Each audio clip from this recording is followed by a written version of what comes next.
تزداد الأزمة الإنسانية في سوريا مع ازدياد أعداد القتلى كل يوم في ظل عنف مستمر تمارسه قوات النظام.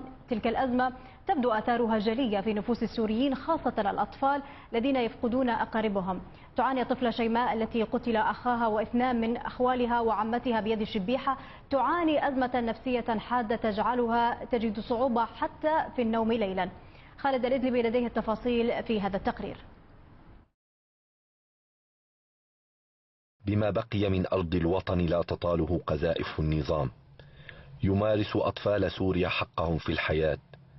شيماء طفلة سورية يعتصر قلبها ألما كل يوم بعدما شهدت قتل أخيها واثنين من أخوالها وعمتها أمام ناظريها على يد شبيحة قوات النظام في قرية التمانع بريف حماة.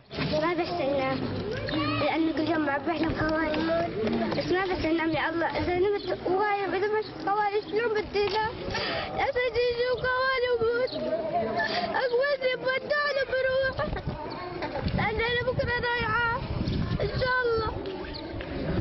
نزحت شيماء مع من تبقى من أهلها إلى ريف إدلب، واستقرت في إحدى المدارس التي باتت تحوي نازحين مهجرين عن منازلهم. ولك كمان موتنا خانا موتنا كده اللي بحبه. شي بتقعد تبكي، شي بتقعد هيك لحالها وبتحكي حالها ونضل ساعة نحكيها لحتى تصحى. بيكون قاعد هيك بفكر انت انه واعية، هي بيكون ما يصحياني على شيء، شو عم تحكي ما يصحياني.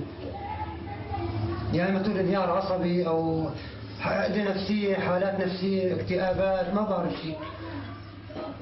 الدمعة لا تفارق عيني شيماء، وصورة ذويها الذين قتلوا ما تفتأ تراودها حتى في أحلامها. تستيقظ شيماء كل يوم على كابوس جديد، كوابيس سيترك في نفسها أثرا حتى أمد بعيد.